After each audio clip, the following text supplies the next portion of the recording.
Cerramos el repaso de la actualidad electoral de las últimas semanas con la entrevista al último de nuestros invitados. En este caso es Javier León de la Riva, candidato del Partido Popular a la alcaldía de Valladolid y actual alcalde de la capital. Señor León de la Riva, bienvenido a la 8 Valladolid. Buenas noches, muchas gracias. Usted presenta un programa con 309 medidas. Ahora vamos a ir desgranando alguna de ellas, pero antes de nada, ¿usted tiene la sensación de que son unas elecciones contra de la Riva aquí en Valladolid capital por parte de los otros contendientes? Viene siendo habitualmente, por lo menos en las 2 o 3 últimas convocatorias. Está claro que los dos grupos, las dos plataformas de izquierdas dicen claramente que su objetivo es que yo no sea alcalde, cosa que por otra parte Izquierda Unida venía diciendo históricamente. A mí me sorprendió que el otro día el candidato socialista diga que él aspira a presidir un tripartito, es decir, también se suma al proyecto contra Javier León de la Riva, y yo creo que los ciudadanos ya saben a qué han conducido esos gobiernos tripartitos en ciudades o en comunidades autónomas, al desastre más absoluto. Yo aspiro a ganar las elecciones y a gobernar. Vamos a hablar un poco de diversas medidas que ustedes plantean en el programa para que lo puedan saber los ciudadanos que tienen derecho al voto en la capital. ¿Qué es Valladolid Despega? Valladolid Despega es un nombre que hemos puesto a 15 líneas de medidas distintas para apoyar a la gente. Estamos saliendo de la crisis poquito a poco, pero ciertamente Valladolid tiene un nivel de paro 4 puntos por debajo de la comunidad autónoma, 7 puntos por debajo de la media española, la mitad de lo que tiene Andalucía, y yo creo que es el momento de que esta gente que está deseando hacer algo, echarle una mano. ¿Cómo lo vamos a hacer? No voy a desgranar las 15 medidas, pero desde facilitarles locales, facilitarles formación, facilitarles subvención, facilitarles un aval cuando ellos tengan un proyecto que el banco quiere garantía de que aquello puede funcionar, facilitar contactos. De hecho, con la Cámara de Comercio, ahora en junio vamos a organizar la Feria del Empleo, donde vamos a poner en contacto grandes empresas de Castilla y León con gente joven buscando empleo, y calculamos que así a bote pronto pueden salir 300 empleos de ese encuentro en un fin de semana. Es decir, todo lo que está en esa línea. Tenemos una larga experiencia en el tema. En el año 14 en Valladolid, a través de promociones que ha hecho el Ayuntamiento, unas veces solo, otras con la Cámara de Comercio, otras con la Confederación de Empresarios, otras con la Fundación Michelin, otras con Secot. Bueno, pues se han creado 214 empresas, que no es moco de pavo en la ciudad, que son empresas pequeñitas, ¿verdad? Porque algún insensato dice, es que no ha traído usted la Renault a Valladolid. No, mire, ya estaba. Hemos conseguido, con suerte, que se mantenga aquí. Usted sabe que la ciudad en los últimos años ha bajado de población censada, porque en muchas ocasiones los jóvenes que siguen haciendo su vida y su trabajo en la capital no tienen el dinero suficiente para emanciparse en la capital y tienen que buscar vivienda fuera, en los alrededores, en el Alfoz. ¿Cómo va a potenciar el parque de viviendas de alquiler para evitar eso y que la gente pueda quedarse aquí? Hay una serie de medidas que están previstas en el programa a través de Viva. Hay ahora ya un programa que se llama Viva Social. Claro, cuando la gente dice, es que Viva este año pierde dinero, pues claro que lo pierde. Si estamos alquilando a familias con problemas nuestro parque de viviendas por debajo del coste, eso genera un resultado negativo inevitable. Vamos a crear, a fomentar el movimiento de cooperativas entre jóvenes para crear vivienda, y hay una serie de parcelas que vamos a tratar de desarrollar en estos años. Afortunadamente empieza a repuntar un poquito el tema de la vivienda, pero es que lo que decías es cierto. Valladolid capital, lo que es el término municipal, ha disminuido en habitantes. Sin embargo, se ha disparado el Alfoz. Claro, es más barato comprar la vivienda en Renedo, en Arroyo. Por eso yo en su día, cuando los socialistas se oponían a construir fuera de las rondas, que en parte pueden tener razón, hombre, lo que yo no podía entender es que una finca en Renedo, y la tengo en memoria y hasta gráfica en este momento, hasta la raya de Valladolid está llena de chalés y las hectáreas que están en Valladolid se sigue sembrando cebada. Claro, la gente se va ahí, pero es que esa vivienda a este lado de la raya costaría lo mismo que en Renedo, y esa gente que se ha ido a Renedo seguirían siendo vecinos de Valladolid. En todo caso, seguimos siendo muy solidarios con los vecinos de alrededor.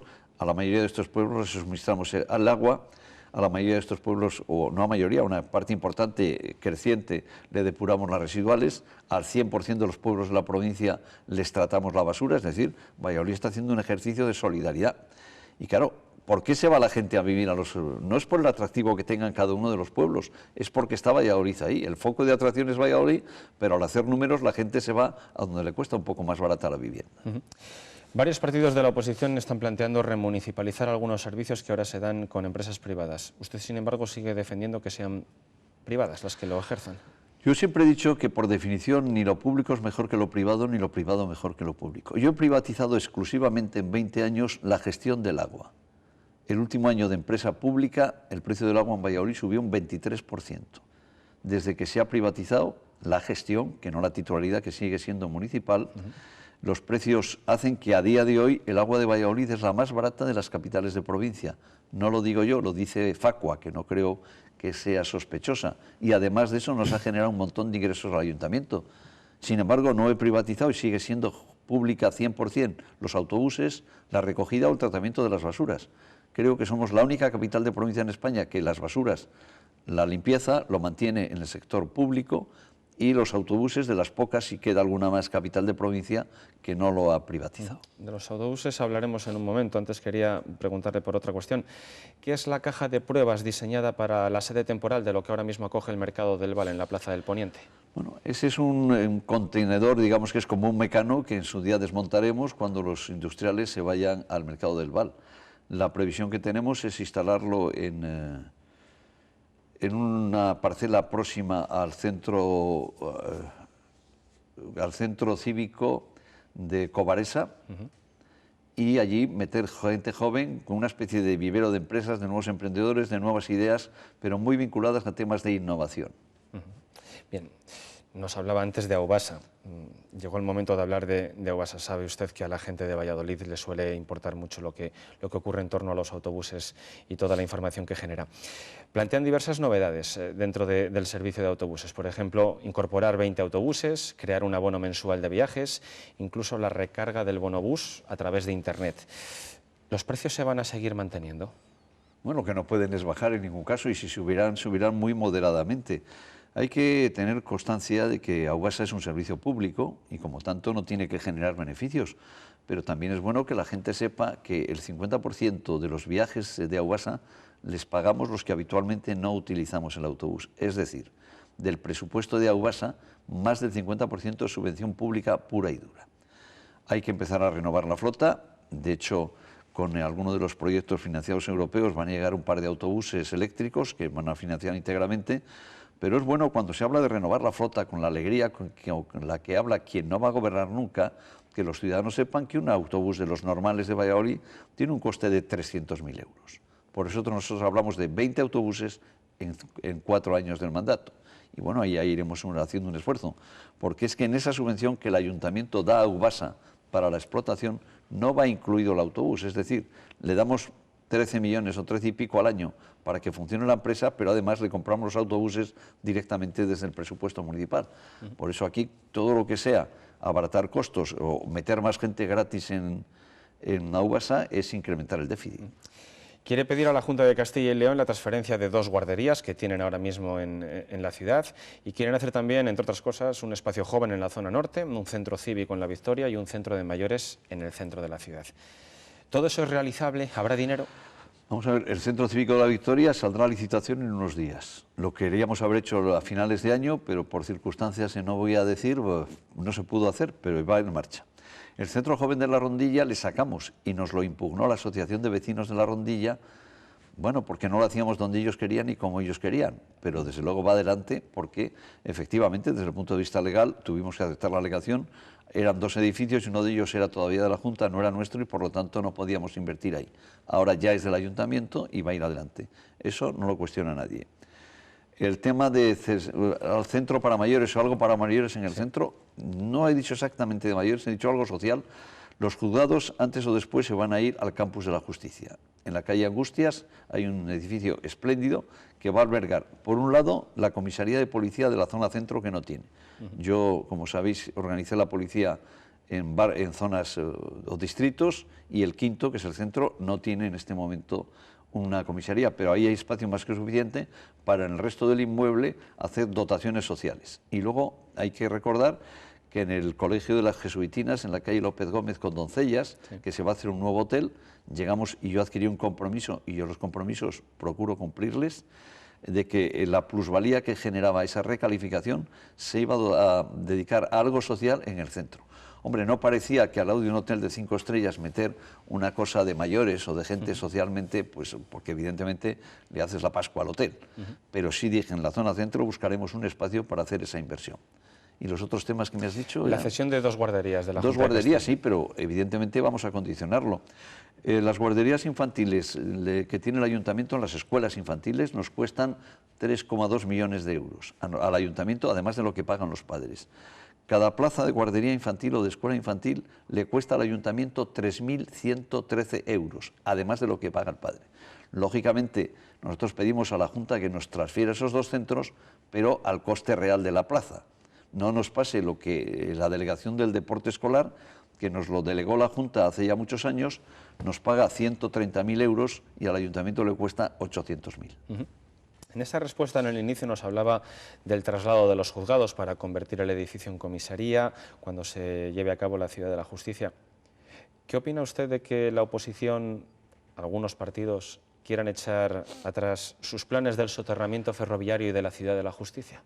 Bueno, la Ciudad de la Justicia se intentó una posibilidad que era en la zona del entorno donde está ahora. Todo el mundo coincide que no puede haber 13 sedes en Valladolid o 7 sedes, un montón de ellas, ¿no? Que había que concentrarlas. Con esa finalidad se hizo el edificio de juzgados enfrente de la audiencia, pero se quedaron muy cortos en la previsión en aquel momento. Está claro que hay que buscar una solución. Y la solución que nos parece más acertada, yo tengo que reconocer que quien a mí me descubrió esa parcela, aunque sea de titularidad municipal, fue el presidente de la audiencia. El que me dijo que yo lo buscaba, entonces figuraba en Girón y no en Villa del Prado, porque decía que hay una parcela muy buena en Villa del Prado. Y yo decía, no, presidente, que no la hay. Bueno, pues resulta que no era Villa del Prado porque es Girón, aunque esté pegado a Villa del Prado. Y entonces sí parece razonable, no está muy lejos. Hay que recordar que si coges la calle Doctrinos y vas en línea recta, en 10 minutos como mucho estás andando en la sede del campus de la Justicia. Entonces, el recuperar lo otro sería imposible porque se habla del Colegio del Salvador. El Colegio del Salvador tiene propiedad privada, tiene una calificación que a los actuales propietarios no les interesa mantenerla, pero tampoco pagar la plusvalía. Allí alguien intentó hacer un hotel también de alto standing, cuando le dijimos lo que le costaba la plusvalía, dijo que no. Y desde luego los propietarios dudo yo que quieran cederlo a ese precio. De hecho, el Ministerio de Justicia y la propia Junta de Castilla y León habló con los propietarios y ya dijeron que no. Y en cuanto al soterramiento, que vemos ahora que hay propuestas de si solo 3,5 kilómetros, de si hacerlo por partes y trocearlo. Pero si es que es imposible, vamos a ver. La operación ferroviaria tiene 3 patas. La primera está prácticamente terminada, que es el mantenimiento de los talleres en Valladolid, en unas instalaciones que no las hay en Europa. O sea, la base de mantenimiento integral de ferroviaria de Valladolid, que es como se llaman los nuevos talleres, con unas 80 y tantos mil metros cuadrados de nave cubierta, no existe una instalación ferroviaria de ese nivel en Europa. Con lo cual, hemos conseguido lo primero que pretendíamos, que era mantener el empleo ferroviario en Valladolid, quitando la carga de trabajo que la ministra Madalena Fernández se llevó a sus talleres de Málaga, digo sus, no de propiedad privada, sino que ella es malagueña, pero hemos conseguido mantenerlo y yo espero de incrementarlo en los meses próximos. La segunda operación sí o sí tiene que ser el bypass. Los técnicos de Adif, antes con el gobierno socialista y ahora con el gobierno popular, dicen que el soterramiento no se puede empezar sin hacer antes el desvío. Y el otro día que estuvo aquí la comisaria europea de infraestructuras abogó por ello. Y finalmente viene el soterramiento, pero el soterramiento tiene que empezar en un sitio y terminar en otro. Lo que no se puede es hacer a tramos. No puede estar el tren entrando y saliendo. Parece que es de sentido común. Yo el último disparate, eso de hacerlo por tramos que he leído el otro día, no cabe en una cabeza pensante con normalidad. Se puede discutir la longitud. Nosotros, el Partido Socialista en su época abogaba por poco más de 3 kilómetros, nosotros llegamos a los 5 y pico, incluso cuando era época todavía en la que había dinero y nos planteamos alargarlo, ahora lamentablemente eso no va a poder ser, pero volver a los 3 y pico me parece demencial. Hay que recordar que Izquierda Unida siempre estuvo en contra del soterramiento y eso, como están los papeles, no creo que se atrevan a negarlo.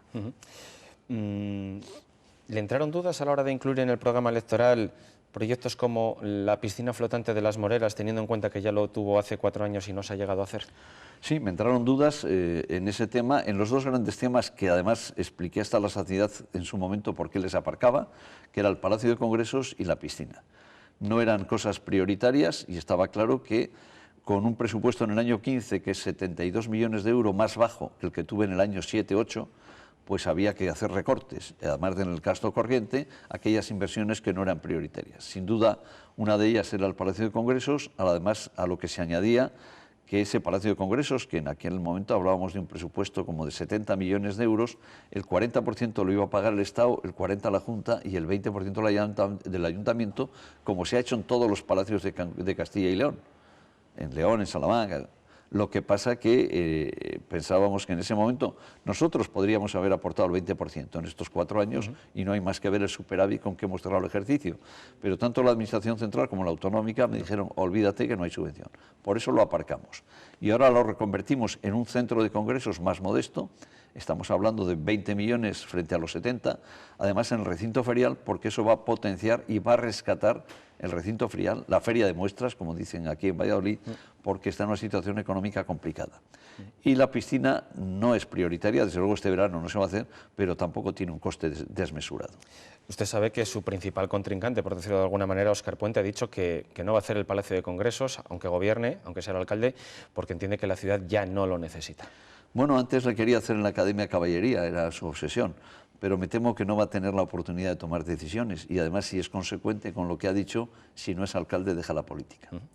Vamos a ir terminando. Una última cuestión en cuanto a programa. Hoy precisamente se ha celebrado Santa Rita, patrona de los funcionarios, con un homenaje en el Ayuntamiento a los que han cesado en la actividad en el último año. ¿Qué contempla para los que siguen? Y yo no sé si piensa aumentar la plantilla, mantenerla. Vamos a ver, yo soy poco partidario de aumentar plantillas. En este caso, además, es que por ley es imposible. Exclusivamente se podía hacer una reposición en bomberos y policía de un 50% y excepcionalmente del 100%. Yo me acogí a la excepción, la Junta de Gobierno aprobó, tomó el acuerdo. Ahí, en honor a la verdad, tengo que decir que tanto Óscar Puente como Sarabia, cuando lo consulté, me dijeron que estaban de acuerdo y sacamos el 100% de las bajas de policía, que son 9. Vamos a sacar unas plazas de bomberos que estaban pendientes, estamos resolviendo en este momento un concurso, ahí están los tribunales reunidos y vamos a ver qué dice la legislación. Y luego habrá que mirar, yo lo miro con lupa, cada vez que un concejal me viene que necesita más gente, primero le pido que haga una redistribución del personal del área. No puede ser, yo soy la secretaria de un fulano o soy la secretaria de tal materia y como no hay tal materia no hago nada y la de al lado, que es de la materia prima, lo hace todo. Lógicamente hay que tener una mayor movilidad funcional. Dicho esto, hay que reconocer que los funcionarios llevamos varios años congelados. Yo mismo me rebajé el sueldo un 15% hace unos cuantos años y yo creo que si más en la empresa privada empiezan a subir los sueldos, será el momento de empezar a repensarlo también en la administración, bien en subida de sueldos o bien en algún tipo de compensación. Aparcamos el programa electoral. Estamos ya casi terminando esta entrevista, pero no quería dejar pasar la oportunidad para hablar de dos cuestiones. El 27 de abril lo vimos participando en un juicio por un presunto caso de un delito de desobediencia. ¿Pensaba que a estas alturas ya estaría resuelta la sentencia? Yo, la gente lo creerá o no, yo intenté que el juicio no se hiciera el 27 de abril, pidiendo que se adelantara, no que se retrasara. La juez dijo que era cuando tocaba el señalamiento por su agenda. Y bueno, a partir de ahí ni siquiera lo recurrimos. Nosotros decíamos, si se puede, es adelante, sino que se retrase. Tengo que decir que quitando ese día y los días previos, que no oculto, estuve incómodo, tenso, a nadie le gusta una situación de ese tipo. Luego he tenido la capacidad de hacer abstracción del tema y cuando la juez entiende que debe dictar la sentencia, pues la escucharemos y actuaremos en consecuencia. No me ha perturbado para la campaña electoral, lo digo de verdad. ¿Esperaba que fuera más objeto de campaña esa situación o no por parte de los contrarios? Yo creo que alguna referencia hacen de vez en cuando, porque no es que estén permanentemente, pero no hay intervención pública en la que no recuerden unos u otros que es un juez, que es un candidato que ha estado en el banquillo, que está pendiente de una sentencia. Pero se les olvida decir que es una sentencia por no ejecutar con presteza una sentencia que ya está ejecutada y que no es un juicio por meter la mano en la caja o por malversación, prevaricación, amiguismo, etcétera. Es un delito de desobediencia porque se ha entendido que tardamos en ejecutar la sentencia. Hay unas encuestas, usted sabe que se han publicado esas encuestas y que algunas dan mejores resultados que otros para cada uno de los partidos, que en algunos casos ustedes podrían conseguir mayoría absoluta y en otros quedarse al borde de ella, pero en cualquier caso parece que hay dos bandos distintos, donde por un lado tiene una capacidad de votantes Partido Socialista, Valladolid toma la palabra y sí se puede, y por otro lado lo que ocurra con Partido Popular y Ciudadanos, también una serie de movimientos. También hemos escuchado y hemos visto que usted ha dicho que no tiene ningún pacto previsto con nadie más que con el vecindario de Valladolid. Mi pregunta sería, ¿votar a Ciudadanos indirectamente sería permitir la alcaldía de la Riba? No, cuidado, porque Ciudadanos, estamos viendo titulares de la prensa de ayer o de esta misma mañana, que Ciudadanos parece que ha dicho públicamente que está más cerca del PSOE y de Podemos que del Partido Popular. O sea, votar a Ciudadanos puede ser votar a Ciudadanos y que Ciudadanos respalde al PP, que dice que va a respetar la lista más votada, que no dudo será la del Partido Popular, pero en grandes titulares hemos leído que Ciudadanos a día de hoy está más cerca del Podemos y del PSOE que del Partido Popular. Y luego yo pediría a las municipales que busquen el programa de Ciudadanos para Valladolid, a ver si son capaces. Bien, pues con estos planteamientos terminamos la presencia de Javier León de la Riva en la 8 Valladolid. Por cierto, en el tema de Ciudadanos, ellos dicen que solo aceptan la lista más votada si se firma un pacto contra la corrupción. Yo quiero comprometerme aquí a que, aunque tenga mayoría absoluta, voy a firmar un pacto contra la corrupción con todo el que quiera firmarlo. Antes de cerrar, entonces, siguiendo y retomando ese asunto, la corrupción y los presuntos casos o sospechas de corrupción han sido el mayor hándicap de Javier León de la Riva en los últimos 4 años. Yo creo que han sido el mayor hándicap del Partido Popular a nivel nacional. Pero la tesis de Javier León de la Riva ha sido siempre que el que meta la mano en la caja, a la cárcel, y que no salga hasta que lo devuelva. Porque claro, pasarse un año y pico y luego tener un patrimonio de un montón de millones de euros, a lo mejor a alguno le compensa. A la cárcel, y que no salga de la cárcel hasta que no devuelva el último euro. Esa es mi tesis y esa es lo que voy a defender allí donde esté.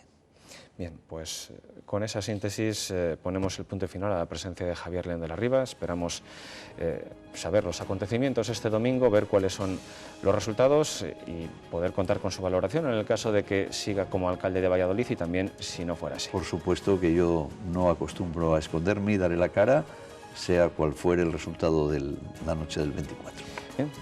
La suerte ya está echada, 24 de mayo, los ciudadanos de Valladolid serán los que tendrán que acudir a las urnas y votar y elegirán quién va a ser el alcalde de la ciudad para los próximos 4 años. Desde la 8 Valladolid hemos tratado de repasar la actualidad electoral tanto en la capital como en la provincia con los principales candidatos electorales a la Junta de Castilla y León.